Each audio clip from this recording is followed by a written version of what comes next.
dari Prodi Manajemen Fakultas Ekonomi Universitas Islam Negeri. Di sini saya akan membahas sedikit tentang topik kita, ekonomi Indonesia. Bagaikan simfoni yang kompleks dengan berbagai elemen yang saling terkait dan mempengaruhi satu sama lain. Di sini kita akan mengulas tuntas sistem ekonomi, pertumbuhan, struktur kependudukan, ketenagakerjaan, pola konsumsi, pengeluaran pemerintah, dan konsep investasi di Indonesia. Nah, siap untuk menjelajah seluruh ekonomi Indonesia? Pertama, mari kita bahas tentang fondasi perekonomian Indonesia, yaitu sistem ekonominya. Bisakah Mbak menjelaskan apa sih sistem ekonomi itu? Baik, sistem ekonomi sendiri dapat diartikan sebagai sistem yang mengatur perekonomian suatu negara dalam rangka mencapai tujuan negara seperti halnya Indonesia yang saat ini menerapkan sistem ekonomi Pancasila dalam sistem perekonomiannya. Benar sekali, Indonesia menganut sistem ekonomi Pancasila yang menggabungkan prinsip-prinsip ekonomi liberal dengan nilai-nilai Pancasila. Nah, sistem ini juga menekankan keseimbangan antara peran pemerintah dan swasta dalam memajukan ekonomi nasional. Menarik sekali. Lalu bagaimana dengan pertumbuhan dan struktur ekonomi Indonesia, Mbak Jola? Kalau menurut saya ya, ekonomi Indonesia dalam beberapa tahun terakhir ini itu menunjukkan tren positif. Nah, pada tahun 2023, ekonomi Indonesia besar sebesar 53%. Nah, didorong oleh sektor industri pengolahan, perdagangan, dan jasa. Lalu struktur ekonomi Indonesia masih didominasi oleh sektor jasa, diikuti oleh sektor industri dan juga pertanian. Begitu sih. Angka yang cukup impresif. Tapi apakah pertumbuhan ini merata di seluruh wilayah Indonesia?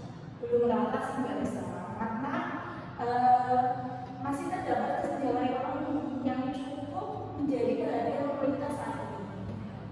Hal ini perlu menjadi perhatian pemerintah dalam upaya mencari pertumbuhan ekonomi yang lebih merata dan inklusif bagi penduduk di Indonesia ini. Oke. Selanjutnya kita bicara tentang penduduk. Bagaimana persebaran penduduk di Indonesia menurut kalian?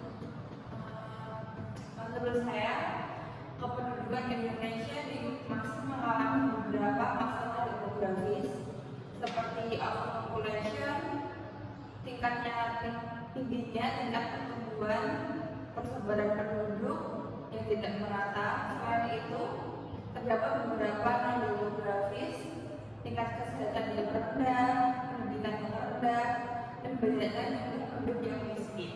Nah, karena itu pemerintah itu harus memberikan solusi masalah tersebut dengan mendorong program keluarga berencana seperti memberikan sosialisasi terkait jumlah anak, adanya program pembangunan yang merata. Selain itu, pemerintah juga memberikan akses kesehatan dan pendidikan yang memadai serta terjangkau di seluruh wilayah Indonesia dan memberikan bantuan kepada masyarakat miskin. Menanggapi adanya permasalahan demografi di Indonesia, yaitu memiliki populasi yang besar dan terus bertumbuh, bagaimana hal ini mempengaruhi ekonomi Indonesia? Benar sekali, jumlah penduduk Indonesia kan cukup besar. Nah, dalam itu potensi keberpihakan dalam dunia perekonomian di satu sisi ini merupakan pasar domestik yang besar untuk produk dan jasa.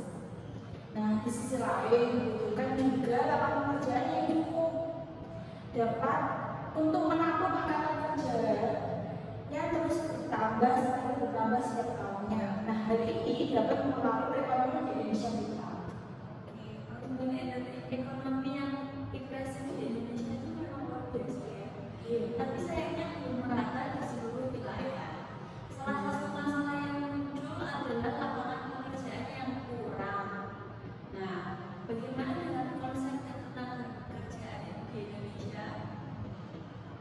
Ketenagakerjaan di Indonesia itu masih menghadapi beberapa tantangan seperti tingginya tingkat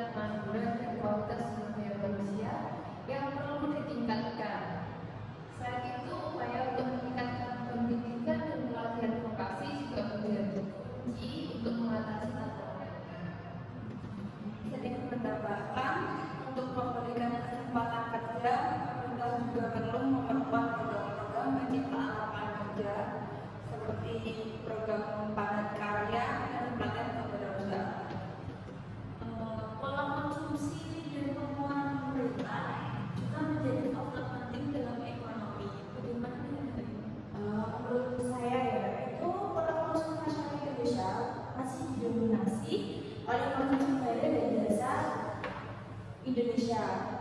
Belanja jasa kebutuhan pokok misalnya. Nah, pengeluaran pemerintah fokus yang fokusnya masih di infrastruktur, pendidikan dan juga kesehatan yang dimana pengeluaran ini untuk kesejahteraan masyarakatnya. Nah, penting untuk meningkatkan efisiensinya dan efektivitas pengelolaan pemerintah yang mendorong kegiatan perekonomian seperti yang lebih. Dengan hal tersebut, apakah ada faktor yang mempengaruhi konsumsi dan pengeluaran? Ada faktor yang mempengaruhi konsumsi pemerintahan menurut saya, yaitu diantaranya ada pendapatan, kekayaan, suku bangsa, perkiraan masa depan, posisi penduduk, jumlah penduduk, keadaan adat dan sosialnya, dan juga gaya hidup seseorang juga mempengaruhi, serta kecenderungan mengkonsumsi produk dan jasa. Terakhir, menurut kalian, bagaimana dengan konsep investasi di Indonesia?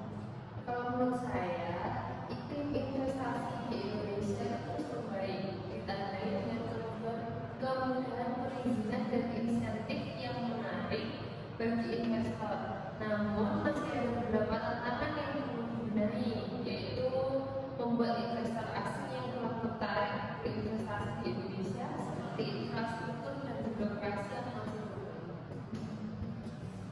Jika menurut saya itu angka investasi di Indonesia untuk semester 1 2023 mencapai 678,7 triliun. Menurut saya itu meningkat sebesar 16,1% dibandingkan dengan periode tahun sebelumnya.